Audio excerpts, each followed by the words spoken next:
Hello, everyone, and welcome to Listeners Beware, a podcast about all things Goosebumps. My name is Gary. And I'm Ashley. And today we are talking about book number 27. Did you think about that? I did. A Night in Terror Tower. This is a really hard one for me to say because all I can think of is Disneyland and Yep. It's the Tower of Terror. Yeah, me too. In our text chat leading up to this, I don't know how many times we got it wrong. I just kept putting Terror, Tower, Tower, Terror. Right. Like it had to be, I had to be right once in Double T's. that whole sentence. Yeah, exactly. It's like we're in a tower and it's terrible. Mm-hmm. Well, Speaking of terrible, no, I'm just kidding. So this was released in January of 1995. It's an average length Goosebumps book, 129 pages. And the tagline is, it's going to be a long night. Long. with hyphens. Yeah. Not sure why they went with that one, but sure. It's a really questionable phrasing. I saw it and I'm like, that feels weird. I think someone was getting lazy with their tagline, and I'm, as an adult with a dirty mind, I just snicker when I see that. So here we are. Yep. Cards on the table. We're right, cards on the table, Night in Terror Tower. I mean, we're 27 books in. If people don't realize that I am just juvenile when it comes to certain things, then, well, they haven't been listening very well. Right. And if this is your first episode, welcome. There will be more childish behavior. Welcome in. My name is Ashley. I have a juvenile sense of humor. My name is Gary. And ditto. Ditto! That's a Pokemon reference for anyone that doesn't know. All right, Gary. Yes. Would you like to do the honor of reading us the beautiful synopsis of A Night in Terror Tower? I would be honored. All locked up and no place to go. Sue and her brother Eddie are visiting London when they run into a little problem. They can't find their tour group. Still, there's no reason to panic. No way their tour guide would just leave them all alone in a gloomy prison tower. No way they'd get locked inside after dark with those eerie sounds and a strange dark figure who wants them dead. I love me a good ellipsis. Yep. Who wants them ... dead. So many periods in that description. It's like, Yeah. It's hard to read. A little bit, a lot of short sentences. Mm-hmm. I feel like we got to give it some excitement because it was so just like, I'm telling you, between the tagline, the synopsis, and the book, it felt like this was like maybe a rush order kind of one.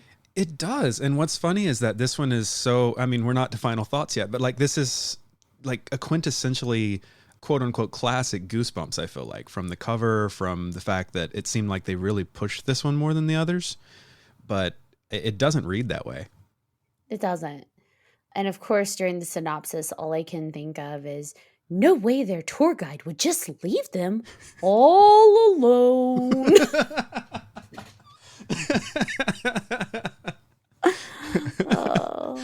Oh. Goofy entered the room. Goofy and Goosebumps. I would love to see Goofy read a Goosebumps.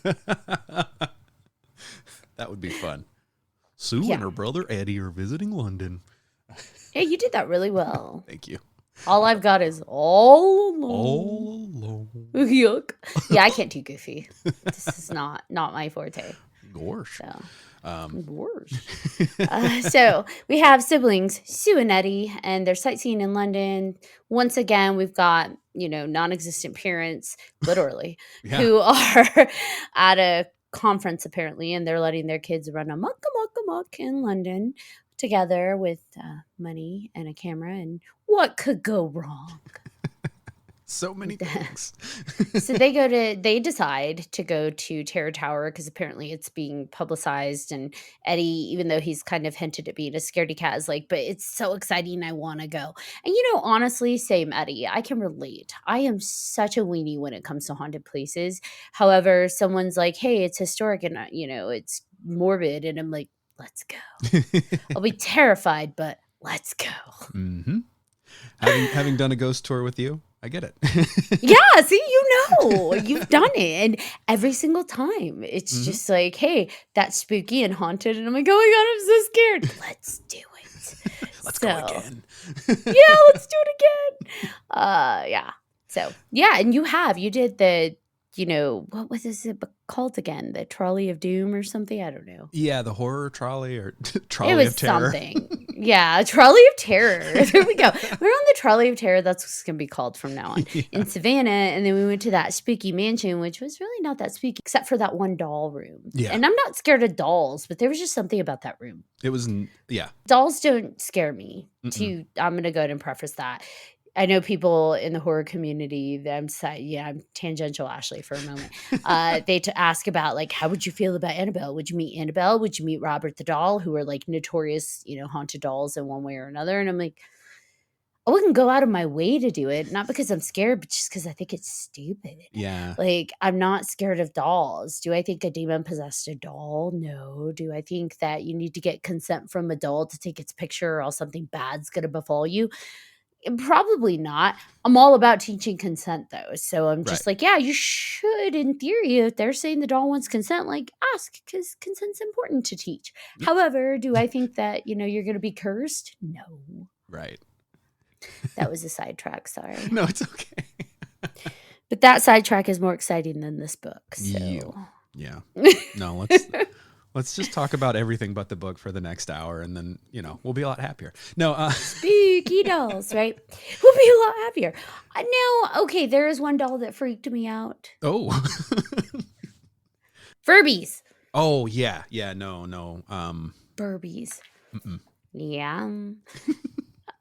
I mean, seriously, my brother had a Furby, and this is right up your alley because that was during our kid time of growing up and toys. Oh, yeah.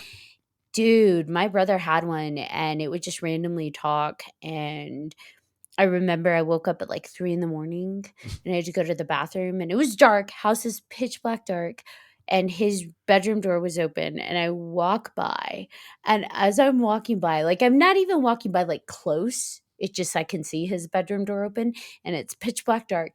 As I'm walking by, all I hear is yum, and I'm like, what? And I actually stopped and like peeked in his room to see like if he was messing with his Furby, and no, he was asleep, passed out. Wow. Furby's just on his dresser, and it had randomly just said yum. And I'm like, who's feeding the Furby? And what exactly is he eating? Like, I had questions, but at that point I was freaked out. I'm like, I'm just going to leave. Yeah. Good luck. Good luck to you and your Furby. Yeah, although you could have, maybe the Furby was complimenting you, just saying yum. Oh, hey. Well, that'd be inappropriate. I was a teen. And he's just a baby? I don't know. A baby monster? A baby monster's like, yum. But, I'll take the compliment. Yeah, I remember when I went to a Christian school, and I remember when those were first out, that they had like a write-up and an article about like they're evil, they're sponsored by Satan or some bullshit. And it's like, really, guys? It's just a doll. It's a creepy doll, but I don't think it's evil. I don't think I'd mind a Satan sponsorship, because at least then I'd be getting sponsored. Like, let's talk about this more. You got devil bugs. I'm just stalling. So yeah. Sue and Eddie go to the tower room at this terror tower, and they learn about the lore of this prince and princess who were locked away and then executed. And, it doesn't take a genius. Again, it's one of those where I'm like, even at our age when this came out, I'm like, this is pretty on the nose and like way too obvious, guys. Yeah. It feels like they just kind of rushed through this book, because it's like, oh no, Prince and Princess Edward and Susanna. We literally were just talking about Sue and Eddie, and I'm like, okay, I see what's happening here. So they run into a man who's been watching them during this, tour group, who's dressed in black. They can't see his face. He's got a hat on. And it's just like, okay, that's creepy. Like, abductor, kidnapper, trafficker, I don't know. Right. Someone who's just way into this tour. Like, Yeah, but staring at the kids. Yeah. Like, he's watching them, and it makes them uncomfortable, and I'm like, "Oh, that's creepy," and they have no adults with them. Mm-hmm. And, he follows them, and he's carrying 3 white stones. And the kids dodge him, they run down the stairs, they get chased, you know what I'm surprised is they're not screaming for help. Right. I get getting lost, right? They're lost in this tower, so it's not like, okay, they can't find an adult, or they're avoiding finding adults. Like, they're just sincerely lost, which that would be terrifying. Some Yeah. man is chasing you and you don't know where you're at. You don't know how to get out of this space. Mm-hmm. Yeah, no, I get that. And this is a decent little action sequence we get here, our chase scene, which is always weird in a book, but A little bit. I love me a good castle though. So like the description of like the narrow, tunnels and these steep steps, it's very claustrophobic. I love Mhm. the visual that they created with that. But again, it's one of those that's just like wasn't quite hitting for me. Yeah, yeah. Having never been in an authentic castle, I love the idea of a castle. I mean, ain't nothing to it but to do it. Let's go Right. to the vampire tours in Romania. They have all sorts of castles. Let's go. You said that. Yeah, let's go. Let's go We're gonna see do it. all sorts of them. All sorts of castles. You Rosie Perez? I don't know. Today I am. Look, I don't know what pops out of my mouth. It just happens, okay? That's what she said. Who gave me a microphone? I don't know whose idea that was, but it just blames on you. So they end up in a tunnel and he's catching up to them. And, at this point, it's like, oh no, the chase is on. He's almost going to get them. He's so close to getting them. Good tension. Mhm. And then they get swarmed by rats, and the rats attack him because they're able to kind of grab onto something and lift their feet. And he takes off because who wants to be swarmed by a ton of rats? Right. Essentially forming a rat king, I guess. Okay, that's kind of cool. Yeah. But of course, even though he's a creepy, aggressive man, again, he doesn't want to be swarmed by rats, so he Mm-mm. takes off. And that buys the kids time to find a ladder and get out of the tunnel. And they find themselves in the parking lot. And so it's just like, okay, cool. They got out. Yeah. But at that point, it's almost nighttime. And it could go so many ways because it's a night in Terror Tower. Mhm. And so you assume they're going to be stuck there the entire time. But that's not the case. They run into a guard, and the guard is surprisingly very helpful, calls the kids a cab, and they get taken to the hotel name that they remember. Yeah. Keyword remember. Hold They on to think those all is memories. well. Yep. They try to pay him, and the guy's pissed off because these are coins that are not legit to where they're at. And they think, oh gosh, mom and dad gave us the wrong denomination Right. of money. And that would make sense, right? Like, they're in a different country than where they think they're originally from. So Yeah, all of this tracks so far. Nothing seems too suspicious aside from Man in Cloak. right. It makes sense to an extent. So they're like, it's all good, bro. We'll go to our parents and get the right money. And he's like, okay, cool, but don't mess with me. I'll come in and get you. Mm-hmm. Yeah. And they're like, yeah, all right. This guy's straight from New York. Right. By way of He London. said, I ain't afraid of no ghosts. That's right. Anytime I see cab drivers, I think of Dan Aykroyd. I don't go to Chinatown. I don't drive wackos, and I ain't afraid of no ghosts. What a great line. I love it.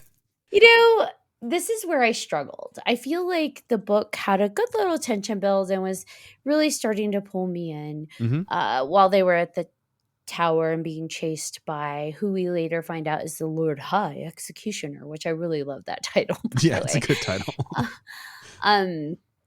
But then when they get back to the hotel and they're trying to find their parents, and they go to the restaurant, and then they run into the guy and he transports them back in time to, I don't even remember what the time period is at that point, but he transports them back. Yeah. Like, that just, it dragged on, even with them being in that town. And I get it. Like, it's a lot, which we don't normally get, right? A lot of Mhm. details. So them being in the mess hall in Yeah. the old times, and like being out in the village and just all of that. Like I could see it, I could hear it, I could feel it. So like beautiful description and world building, Yeah. but so slow.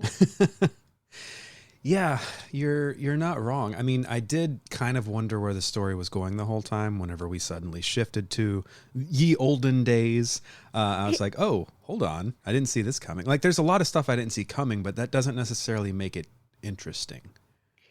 Yeah, and I feel like it did it in reverse. Most stories take time to build up. They build their world, they describe it, and then the action kind of kicks in. But this felt like a lot of action right at the beginning, and then boom, Yeah. description, heavy description. And it's like this very jolting in not in a good way. Right. Yeah. I kept having flashbacks, and this isn't necessarily a good thing, to the first Mummy book. Mhm. You know, the fact that it is sort of more, I mean, this one definitely has more paranormal elements to it, I guess, with time travel and all of that. But The three stones the with three like the stones. magic chance. Yeah. But like the chase sequences, the taxi cab, like a lot of things kept making me flash back to that book, which isn't necessarily a good thing. No, because, we want goosebumps. Right. We love us a good action, choose your own adventure Goonies thing, but Yeah. not under the umbrella of Goosebumps. Now, I will say this is a bit more Goosebumps than the Mummy one, just because you do have a guy who wants to execute them. True. Yeah. He's like literally trying to murder them. It's slashers for children, basically. Yeah. I mean, he's chasing them and he wants to chop their heads off. That's Mhm. a slasher, like slasher vibe. Yeah. I just feel like they could have leaned in more on the slasher side if they were going for Goosebumps. This felt way more action adventure stuck in time. Right. Yeah. No, I get that. I get that. Yeah. And, it's interesting because we also learn that the whole reason they were able to go back in time and go forward in time and all of these magic stone things were because of the king's sorcerer Morgred. Mhm. Morgred? Morgred? I don't know. Morgred? Yeah. Which okay, sure. Mm-hmm. But again, it just wasn't landing. And I feel like we're going lazy-ish again. And Mm-hmm. I'm not trying to be mean, but like RL, couldn't you have chosen a sorcerer's name that wasn't Morgred, which is close to Merlin? Right. I mean, I know they sound different, but like not really. Yeah. And I don't know if he was trying to do like a love note, but like it just felt you have an opportunity to create a character and give it a name that's uniquely yours. Right. Right. But Yeah. Morgred. It's definitely clunky. And it's Little not bit. even easy to say. Like Yeah, every time you say Morgred. it, I'm like, is that right? And I know it Morgred. is, but Wonder if it's like an anagram. oh, it Not could an anagram. What are could they be. called? Yes. Yes. No, it is anagram. Yeah. Ooh, Yeah. I shouldn't doubt myself. You shouldn't. Wonder if it's like an anagram, and now I'm staring at the word. Right. Durgrum. Gremid. Ed Donger. Edgorm. Edgorm. Evil Ed. There we go. I don't know. So Edmore, he's yeah. a sorcerer who tried to save them. Mm-hmm. And so he put some, he used his magic stones and his chant to push them forward because they're really Princess Susanna and Prince Edward of York, which, surprise, we kind of figured that out early on. Yeah. Because, again, we didn't give them new names. Right. Although I do think it was cunning. I don't know if it was intentional, but I do think it was cunning that the new names or them being so close to the original names isn't necessarily lazy writing, or he covered up for the lazy writing because he's just like, yeah. And Morgred basically tells him, I didn't have time to complete the spell. So most of your memories are going to be half complete. You're going to not remember who you are, and the names are kind of iffy. Right. So it's like, oh, okay, that makes sense. Yeah, I agree. I think we kind of did skip over that part a little bit, like whenever they realize they don't remember their room number, they don't remember their parents' names, they don't remember their last name, they don't remember where they're from. Like that was a good tension building moment too, that like ultimately we understand why by the end of the book. I mean, that is terrifying, that moment, because, that kind of encompasses the just drawn out Right. of that section. However, that moment is Mm-hmm. really well done, to your point, because that is scary Yeah. to go somewhere and be like, oh my gosh, why is our room empty? Where are our parents? Right. I don't remember our parents. Right. What do they look like? What's our last name? So, like, absolutely, that is terrifying for Mm-hmm. them in that moment to figure out there's so much missing in their Yeah. memory. I get panicked when I don't remember where I parked the car. Bro, I can't even remember where I left my keys.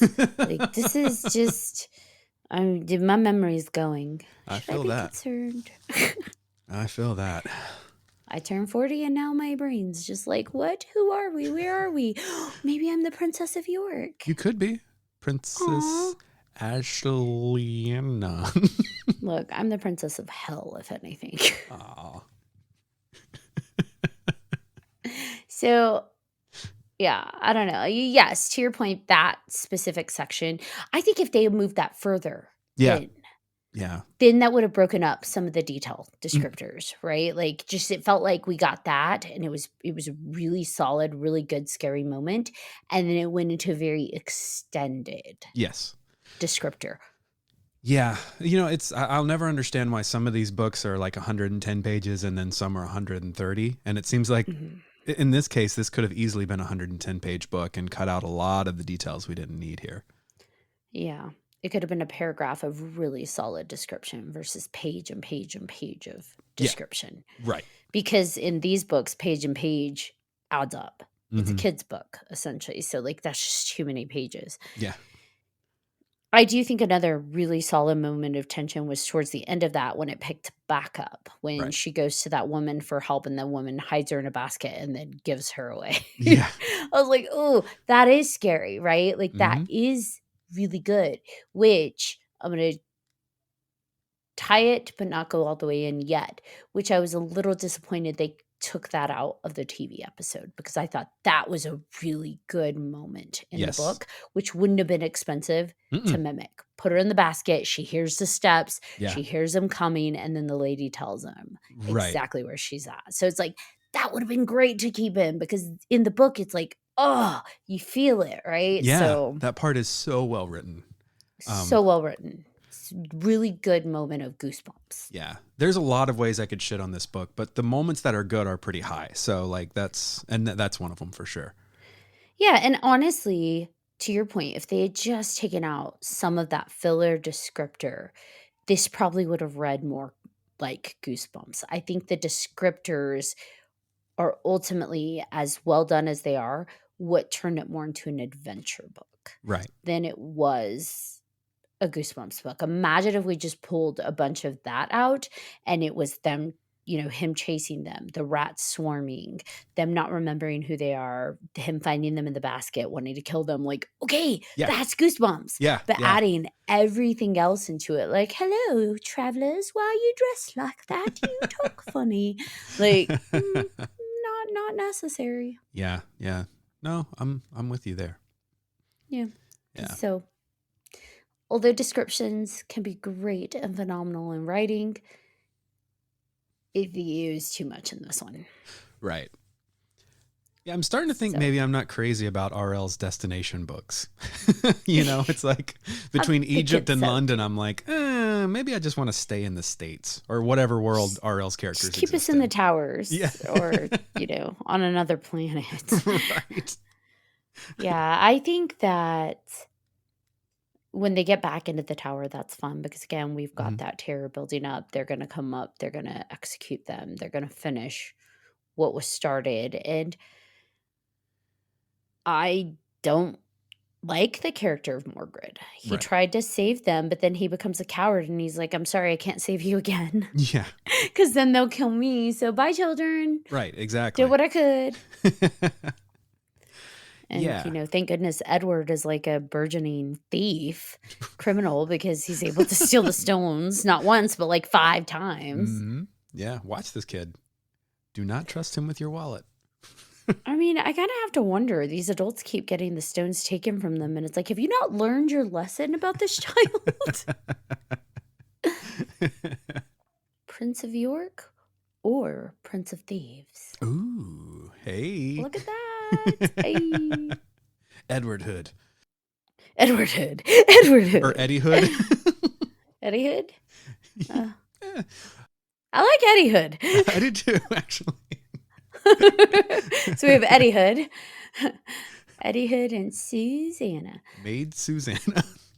Maid Susanna. So, yeah. And when all seems lost, Edward steals the stones from coward Morgred again, and he does the chant. Yep. And they end up back in the future, which is interesting because Morgred said he wasn't able to complete the spell correctly or all the way completely, which is why they didn't have their memories. And I'm just kind of wondering then, does that mean there was more to the spell than just the chant? In which case, by Edward taking the back with the stones, are they still going to be in the same position where they don't remember certain things? Huh. Is it still going to be half a spell? Right. That's a good question.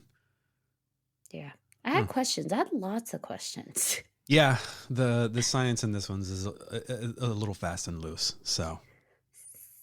That's what she said. So that's how she was described? Yes, that's how she was.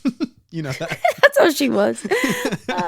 Yeah, it was interesting. Like, don't get me wrong, I love me a good magic tale.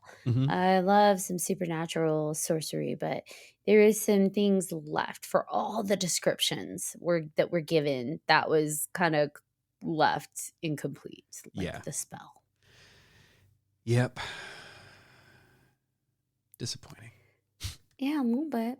Like this book. I'm just kidding. So they find themselves back in the future, and they're still being regarded to as Susanna and Edward, but they decide, yeah, you know what, we'll go with our shortened names, Sue and Eddie. Yep. And they somehow managed to bring Morgred along with them. Yeah, by grabbing him, I guess. I don't know. It doesn't really say. Yeah. He's been brought with the kids, which is weird because in the book, it almost makes it seem like he chose to come as their guardian. But then, everything else kind of implies that they pulled him along. So I'm not quite sure. If they pulled him along, great, because they saved him from being executed. And he's like, well, I guess I'll go from being Morgred to Mr. Morgan. The kids are like, you'll be our dad from now on. Yay, daddy. Aww, nice. Your dad's a coward. Until he tells them to clean their room. And they're going to be like, you're not my father. I'm sending you back to the Dark Ages, Dad. In fact, you were my father's servant. Exactly, actually, right? Yeah. I mean, let's look at that for a moment. Who's going to keep in possession for the stones? And could they be used for bad? Right. You're going to timeout. I'm sending you back to the Terror Tower with the Lord High Executioner. When he becomes evil Eddie, he has too much power. You're so cool, Brewster.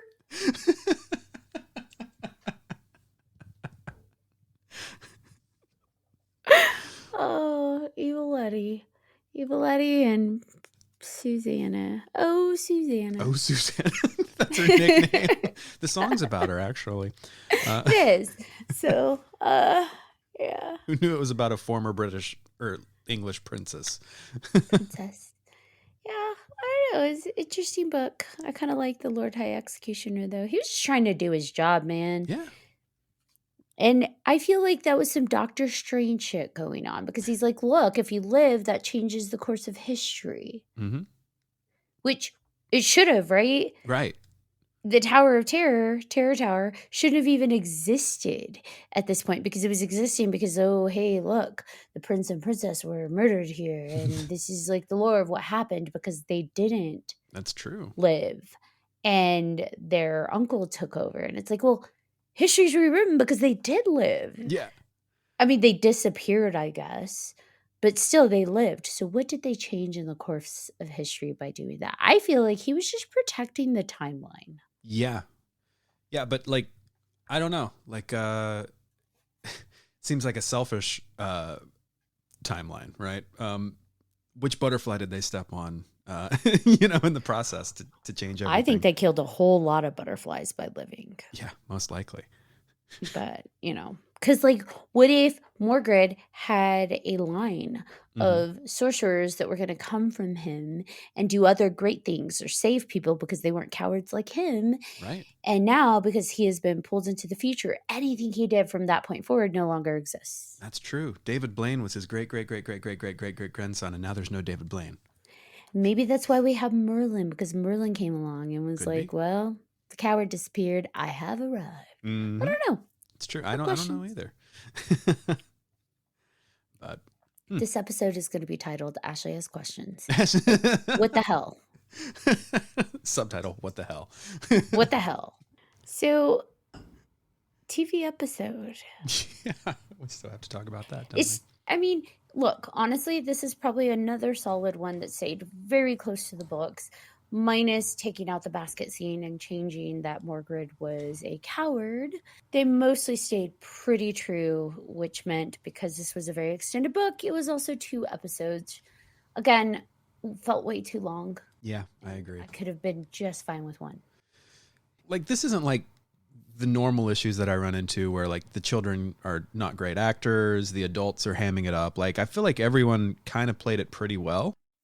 Mm-hmm. And the sets were great. However, it just, I don't know, it was boring. Yeah. I kept losing focus, and it was only 44 minutes, so that's not good. Yeah, the entire cast was appealing in terms of like they all film well. Mm-hmm. They all delivered and acted well. The kids even slipping into their British accents at the end, Yeah, like wasn't bad. not bad. It worked. Yeah. The Lord High Executioner was phenomenal. Mm-hmm. Yeah. So, like I wasn't disappointed in those aspects. And like you said, the production value was pretty solid. Them going back in time, what they probably had to spend to like create that Yeah. Yeah. was probably most of their budget. True. But versus rats, we have bats, which might have just been from a logistics perspective, trying to get a swarm of rats versus some fake little bats up in the ceiling. Yeah. It worked. It still worked. It was fine. But yeah, to your point, it was just boring. Yeah. I mean, they hit on most every beat. They changed the ending around just a little bit, I feel like, but for the most part, it was a pretty true to book episode. So I kept thinking that the girl who played Sue seemed really familiar. It turns out she is the one who played Sabrina Mason in The Haunted Mask. So we've seen her Oh. before on Goosebumps. And she actually apparently is in like 6 different episodes throughout the, career of the show. The course of it. Yeah. I could see that. And honestly, it makes sense. She is a really good actress. She knows how to deliver. Mm-hmm. It doesn't feel forced when she's doing her lines, when she's delivering them. So Yeah, I agree. one casting choice that was solid. And she never did anything else. Like, all her only credit on IMDb is the 6 episodes of Goosebumps, which is crazy. Weird. Yeah, because she's good. Yeah. She really was. Yeah. Yeah. Yeah. I thought overall it was well made, especially for that time period. It just was not fun. And they did make minor changes that I didn't understand, like the guard at the tower helping them in the book get a taxi versus them. He's like, I'm going to call the cops. And they have to run from him Right. and jump in a conveniently placed taxi cab driving by. It's like, was it necessary? Yeah.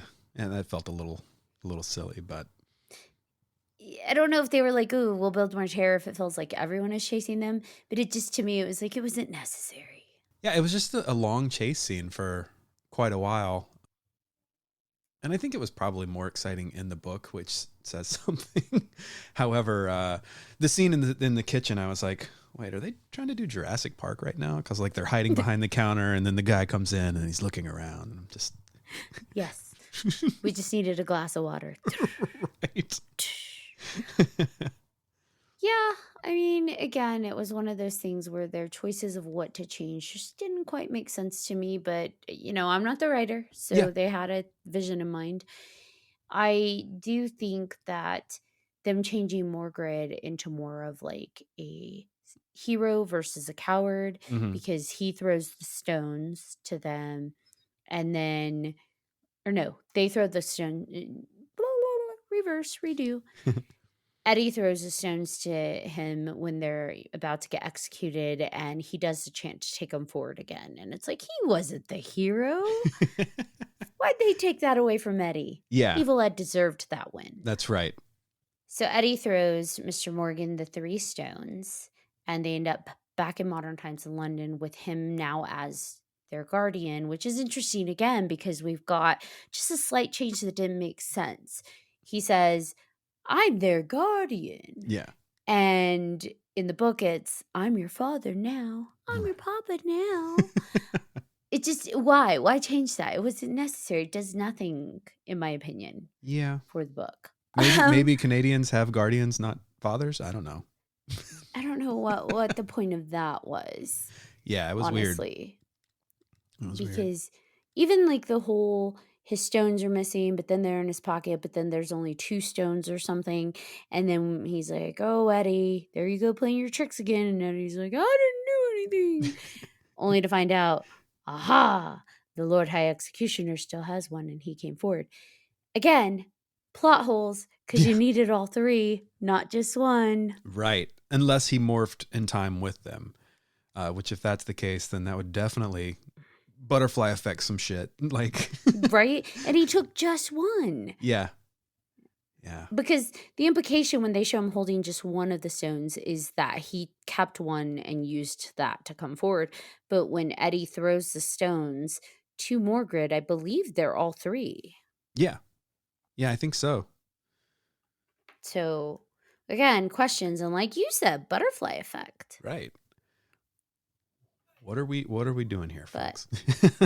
He has all 3 stones in his hands when he morphs them out, or whatever you want to call that. Right. When he transports them out. And they're getting back on the tour bus to go back to the hotel, and he pulls his stones out, and he's only got 2. Right. And Lord High Executioner has 1. So the implication is what? He stole one back while they're doing the spell? Like, no. Right. Yeah. Stuff that wasn't necessary because it wasn't in the book. I know they were trying to leave on a dun-dun-dun, but did they need to? Not really. I mean, you're setting up for a sequel that we're never going to get. As to my knowledge, the only time that the show did a sequel that wasn't in the books was the Monster Blood on a Plane episode. So, like, I don't think we're going to get a day in Terror Tower. Another day, another night. A day in Terror Tower. A midsummer Although, again, afternoon. that brings us back to they did not spend a full night in Terror Tower. That's true. Although I guess they did go back in time Right. to evening in Terror Tower, but it wasn't a daytime. I don't know. Yeah. It was daytime when they went back. So again, yeah. I don't like it. Just kidding. It was fun. It's a good adventure, Sure. I guess, but adventure horror. Right. It's just not. It's not. Maybe they were anticipating that they were going to make a second one and they just never did, which is why they put him back. Or they were just trying to leave on the Goosebumps twist. Yeah. Yeah. Which that's probably the most likely reason. Would you recommend it? No.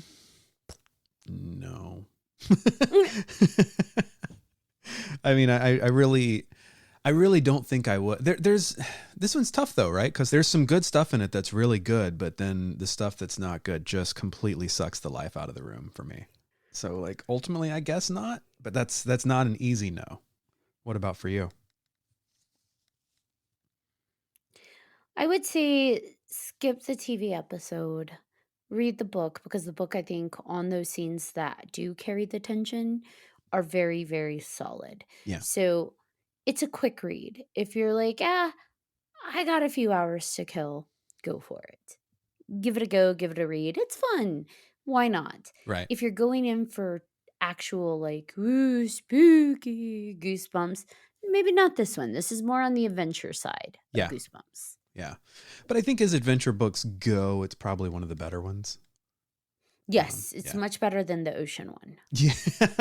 There are gleaming moments where you can tell there's clearly a skilled writer that is Yeah. putting this together.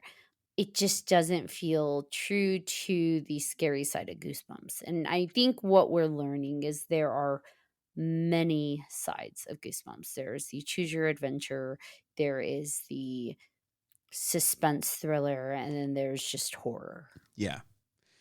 Yeah, and I think we both prefer just the straight horror, which I mean, the listener could tell that, right? Like it's just like whenever it's not the straight horror stuff, we're like, well, it's okay.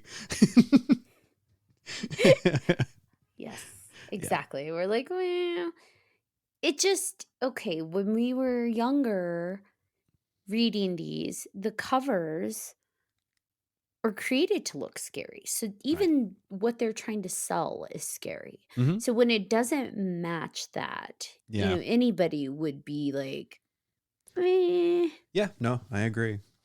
I mean, and I guess speaking of covers, right? This one is pretty iconic. It is. It is a very iconic Goosebumps cover. You have the executioner coming down from the stones. It's once again looking from a low angle up. He's got the Goosebumps screen, which I love, Yep. and the contrasting colors that Tim told us about. So we've got like the hot orange highlights, and that's fun. Mm-hmm. Yeah, I love the way that the Lord High Executioner looks on the cover, even though that's not at all how he's described in the book, and not at all how he looks in the TV episode. Nope, but that is the one we see. Mm-hmm. Even when they describe him differently, because of that cover, that is what I visualize when I Right. think of the Lord High Executioner. I know, yeah, same here. Like, and it's a little weird to me considering the different or the time span between the book and the episode that they didn't make him look like the book cover. Maybe they just, I don't know. I love like how muscly and ripped and like hunchbacked he is. Mhm. And he almost reminds me of the Hunchback of Notre Dame, which actually With an post axe. dates this book cover. So did Disney steal an idea? I don't know. Maybe. He's got the I don't know. I just love it. He's got big beefy hands holding his big axe with the gleam of the light source hitting the axe. We've got his executioner. What do you even call those? Like head wraps on head covers? Yeah, It's hood. I don't know. Yeah, hood. That's what they're called. He's got his executioner hood on, and I love the entire vibe. I do too. I love that the light is reflected in his pupils, but you can't really see anything else on his face, just the glow in his Yeah, eyes. just the glare of a madman, a murderous man. And they made his arms so hairy, right? Like that's a fun little detail that they didn't really need to do, but it's there. His legs too. Mm-hmm. Everything. He's just a furball. He is. He's so fluffy. His biceps though, like this guy really works out at chopping people's heads off. He does. He does. He's time I've traveling heard every day to go to it's Planet Fitness and then back in time. right. Hey, I've heard that decapitating someone is quite the task. So you're Yeah, gonna need those big bulgy muscles. that's true. That's true. Somebody did their research here. His hammies and his knees, like just the muscles. Like Yeah. Tim Jacobus, what was your reference? Arnold? Could be. Yeah. A sumo wrestler? I have no idea. This guy is jacked. Mm-hmm. I would be terrified if that were chasing me down a tunnel to take me back. I absolutely No, would. man. That would be terrifying. Instead, what we got was the Count of Monte Cristo. Right. Yeah. Yeah. This is scarier. Right. And we also have Tim's signature on the bottom right step, and that's cool. Oh yeah, there it is. I almost missed that one. Yeah, it's done in white, so it matches kind of the highlight crevices of the stone. Mm-hmm. But yeah, there it is, Tim Jacobus. 94. We 95? are Tim. I can't tell. I think it's 94. Beautiful. My old eyes. I know. Yes, 94. 94. Yeah, I had to zoom in. Yeah, this is such an iconic cover. Like I remember when I was a kid seeing this book laying on the floor of the house that I used to go to preschool in, or not preschool, but I don't know where I was actually. But I just remember like whoever's kids I was around had this book. And I remember thinking like, whoa, that's cool. It's a phenomenal cover. It's an iconic one that we do, like you said, we do see out Mhm. there a lot when Goosebumps is referenced. Yeah. Yeah. And it had a board game and I remember this was one of the VHSs that were released. Like there's a lot of familiarity for me with this one. Yet, With the Goosebumps merchandise coming out, I wouldn't be surprised to see this oh yeah, pushed out on something soon gotta because we be. get a lot of the Haunted Mask, the Dummy, the Werewolf, Mm-hmm. a Fever Swamp, and I wouldn't be surprised if at some point we do see the iconic Lord High Executioner. Yes, I gotta actually check and see if he's one of the action figures in that wave that's starting to come out of. I forget what company that is, but yeah. Are you going to have like a whole lineup in your office? Probably. Yes! I want pictures. You got it. So, yeah, I think that the cover is probably the best thing about this entire book. I wholeheartedly agree with you. Way to go, Tim Jacobus. You did it, TJ. You did it! Hoorah! Hoorah. So, what book are we going to be talking about next, Gary? Next up, we will be talking about book number 28, The Cuckoo Clock of Doom. Another iconic cover. Yeah. Cuckoo, cuckoo. Another one I don't think I've read, actually. Oh. So we shall Keep see. your eye on the birdie. So this was released in February of 1995. It'll be somewhat of a shorty. It's 118 pages. So looking forward to reading it.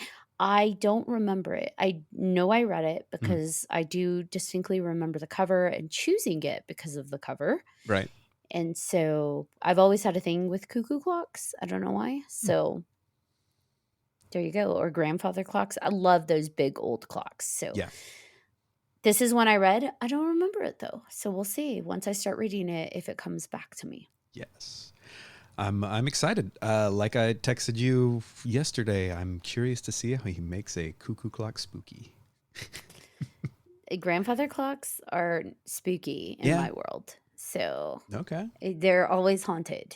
You just like the clocks that stop or dead, and then you buy it and you bring it in your home and suddenly they're working again.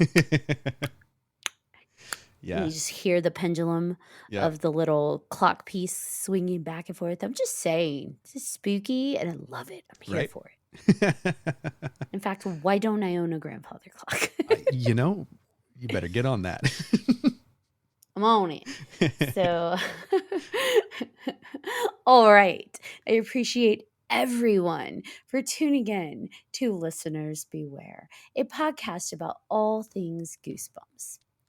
Are you looking for more spooky podcast content? Check out 3 Haunted Podcasts, where Ashley and friends talk about the paranormal, the unusual, and more. And if you feel like getting retro, you can find more from me at the Wax Nostalgic Network, available on YouTube and wherever podcasts are available. Also, feel free to drop us a line via email at listenersbewarepodcast@gmail.com and follow our various social media channels by searching Listeners Beware. Until next time. All locked up? Nope. All locked up and no place to go. Sue and her brother Eddie are visiting London when they run into a little problem. Good Lord, let me try this one more time. You can do it. I believe in you. I'm new to this reading thing. I've only read 27 books in my life. And some of them you listen to. How dare you Called out me like that? Sorry. I don't do that anymore. I find my retention's better when I actually read it. So, well, some of these are brutal to get through. So if I had to listen to it, I would totally wander off in my mind and be like, "Ooh, replay 50 times." I won't tell you which ones they were, but it's obvious. I'm keeping it cleanish. We only dropped like 3 swear words this episode. But it's young. Give it time. I'm proud of you. Thank you. I've dropped a few myself. Yay, look at you. I'm a really bad influence on you. I'm just getting really edgy, edgy and dark. You're so old. Pretty soon you're going to be wearing leather and chains. That's for a different episode. For books written by S.M. Stine. I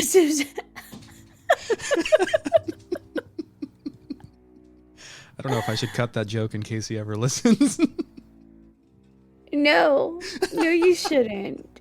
That probably is his like hidden nickname, S&M Stine. I mean, S is one letter after R, M is one letter after L. Whoa. You were thinking about that for a moment. I do a lot of letter math in my head. Yes, it's much better than the ocean one. Yeah. Which, by the way, I would is like one of the ones. never read that one again. That's one of the ones I listened to. Did you have to hit replay so many times? I did. I would have zoned out on that. I was driving on a road trip, and I was like, I'm just gonna listen to the book. Boy, oh boy. Boy, I like the boy, oh boy. I'm like, wait, there's mermaids now? And they're not even scary mermaids. No. Look, if this was like old school monster mermaids that have fangs and kill sailors, like, yes, goosebump that up. Right. But they weren't. No. She was like a little mermaid being kidnapped. Right. That's awful. You leave Ariel alone. I need more Gilman, less Ariel, please. She doesn't want to be part of your world. I had to. No, I know you did, dude. Apologies, Goosebumps listeners. You said dude, dud, Did dude, dud. Dud. That's what this book is.